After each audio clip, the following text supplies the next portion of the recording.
One of the fastest ways for suppliers to get overwhelmed in CVS payment reports is by looking at all the deduction references. You'll see codes like SCP, OTR, D, DM, V, W, X, etc. Now, if you've never worked with these codes before, they can feel completely random. But the reality is, these codes aren't random at all. They are CVS's way of identifying where the deduction came from and which department owns the claim. For example, codes like SCP, AI, AS, OT, and SP are generally tied to supply chain performance. These deductions are often related to shipment compliance, delivery performance, and other operational requirements, and many of them show up on the Traverse portal. Codes like PR, PRSCDA, AT, and CC are associated with profit recovery, where CVS believes there may have been an overpayment, pricing discrepancy, or billing issue that needs to be recovered. References like D, DM, V, W, and X are tied to warehouse or direct store delivery payables. These can involve receiving discrepancies,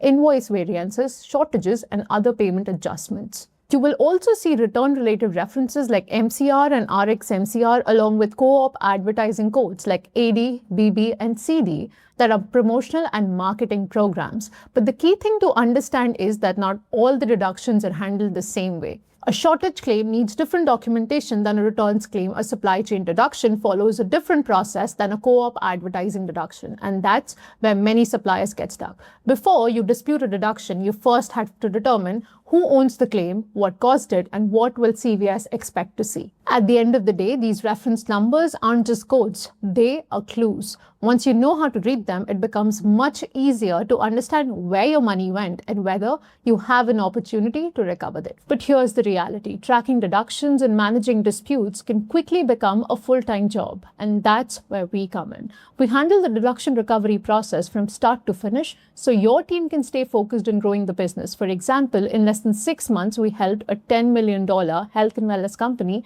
save over $2,000 in invalid OTIF penalties and recover more than $25,000 from shortage claims. If you'd like help recovering revenue from your CVS deductions, reach out to us today using the information in the description. Thank you for watching.